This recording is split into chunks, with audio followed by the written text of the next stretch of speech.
सुप्रभात प्यारे बच्चों। आज मैं तुम्हें पत्र लेखन के बारे में समझाना चाहता हूँ। देखिए, हम पत्र लिखते हैं। पत्र लिखना एक कला है। हम दूर रहने वाले अपने मित्रों अथवा संबंधियों का हालचाल जानने अथवा अपने बारे में बताने या उन्हें कोई सूचना या निमंत्रण देने के लिए पत्र लिखते हैं। इसी प्रकार विद्यालय से छुट्टी लेने, फीस माफ़ करवाने, विद्यालय से बैंक से पुस्तकें आदि लेने के लिए हम प्राचार्यों को पत्र लिखते हैं। और भी ऑफिस बहुत से होते हैं जिनमें हमें पत्र लिखना पड़ता है। अब मैं बताना चाहता हूँ आपको, पत्र दो प्रकार के होते हैं।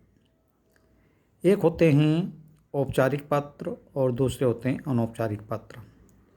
जिन पत्रों को हम किसी कार्यालय, अपने प्राचार्य या संस्थाओं आदि को लिखते हैं उन्हें हम औपचारिक पत्र कहते हैं, जबकि अपने मित्रों, संबंधियों आदि को लिखे जाने वाले पत्रों को हम अनौपचारिक पत्र कहलाते हैं। वे अनौपचारिक पत्र कहलाते हैं। आपको क्लियर हो गया होगा। यदि किसी संस्था, किसी कार्यालय आदि को हम पत्र लिखते हैं संबोधन करते हुए, तो वो हमारे औपचारिक पत्र कहलाते हैं।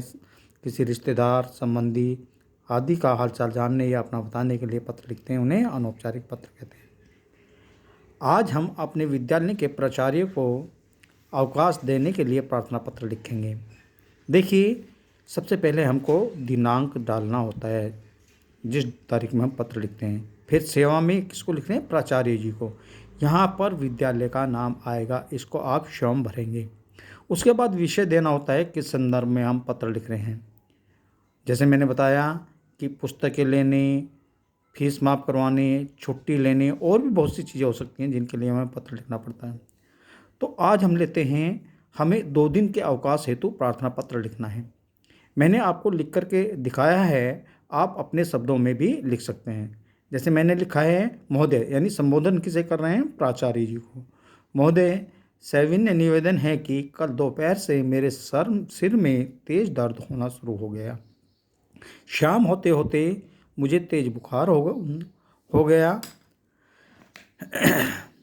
रात में पापा ने मुझे डॉक्टर को दिखाया। डॉक्टर ने मुझे कुछ दवाएं दी और रक्त जांच कराने का परामर्श दिया। इन सभी कारणों से मैं 2 दिन विद्यालय नहीं आ पाऊंगा।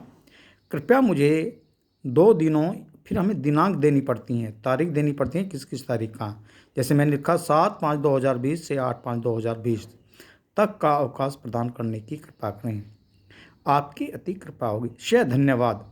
आपका आज्ञाकारी शिष्य। यदि लड़का होगा तो शिष्य लिखेगा और यदि लड़की है तो शिष्या लिखेगी। फिर यहाँ पर अपना नाम लिखना पड़ता है हमें। यहाँ अपनी कक्षा लिखेंगे और सेक्शन लिखेंगे, और संभव हो सके तो अपने इस पर पेरेंट्स के भी साइन करा देंगे। आप आज का पत्र अपने शब्दों में भी लिखेंगे। मैंने आपको एक आइडिया दिया है, एक जो है अनुमान दिया कि किस प्रकार हमें पत्र लिखना है, तो आप जो है यह भी लिख सकते हैं और अपने शब्दों में भी एक 2 दिन के अवकाश के लिए प्राचार्य जी के नाम आपको पत्र लिखना है। आज को आप इतना ही काम करना है। धन्यवाद।